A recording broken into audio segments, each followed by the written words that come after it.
Karim Yaoui nous a rejoint pour un œil sur les médias. Karim, bonsoir. La Grèce encore est toujours à la une des médias.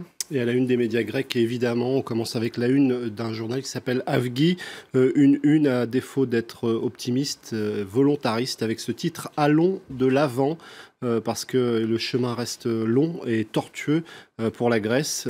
Kati Merini, autre journal grec, lui, s'arrête sur ceux qui ont voté pour qu'on continue, les 229 députés qui ont soutenu Alexis Tsipras. Évidemment, on s'arrête aussi dans ce journal sur le schisme au sein de Syriza. On parle même d'une défaite politique pour Alexis Tsipras, même si le journal souligne qu'aujourd'hui, la politique en Grèce ne ressemble plus forcément à ce qu'on connaît habituellement, puisqu'il n'y a plus de majorité et que Tsipras gouverne en quelque sorte avec l'opposition. Toujours ce même journal, mais sur son site en anglais, on souligne que c'est tout de même un pas en avant courageux, même si Alexis Tsipras est un petit peu dans des difficultés politiques avec un avenir incertain. Et puis pour ce journal Éphémérida, Alexis Tsipras est en quelque sorte un animal blessé, mais qui continue d'aller de l'avant. Alors évidemment, du côté des médias grecs, on s'interroge sur l'avenir politique d'Alexis Tsipras. Va-t-il démissionner, se demande Courrier International avec cet article Vue de Grèce. Alors c'est une possibilité, d'autant plus qu'un ministre, celui de l'Intérieur, a souligné qu'il pourrait y avoir des élections anticipées en septembre ou en octobre, une confidence qu'il a faite à une radio d'Athènes. Donc évidemment, l'avenir d'Alexis Tsipras est particulièrement flou. Alors il y en a un qui continue de s'exprimer régulièrement dans les médias depuis qu'il n'est plus ministre de l'économie, c'est Yanis Varoufakis. Alors on l'a vu du côté d'un journal il y a quelques jours expliquer les vraies raisons de son départ. On a vu aussi que sur son blog, il qualifiait cet accord de traité de Versailles, une formule qu'il avait déjà utilisée en 2010. Cette fois-ci, il publie une version annotée et évidemment corrosive du nouvel accord avec la Troïka, que je vous invite à aller découvrir sur le site du Huffington Post, qui a en quelque sorte surligné les meilleurs passages d'Alexis Tsipras. Oui, puis il se rapproche beaucoup d'un ministre français qui aime faire des coups médiatiques lui aussi. On en reparlera, j'imagine, à la fin de l'été. Sur les réseaux sociaux, on parle là aussi beaucoup de la Grèce. Et on continue d'utiliser un hashtag qui a pas mal de succès depuis quelques jours, hashtag This is a coup.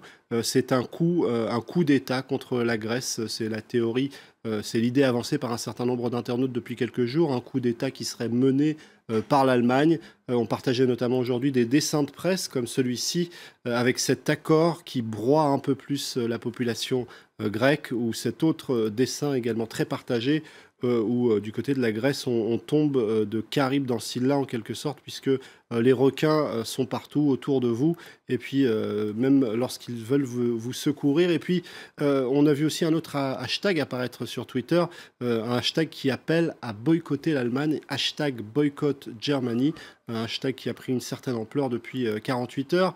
Il y en a qui considèrent tout simplement qu'on est dans une guerre économique. Alors on livre des informations comme les marques allemandes et on invite les internautes à les boycotter. On donne même les codes barres des produits identifiés comme étant allemands. On les partage sur Twitter.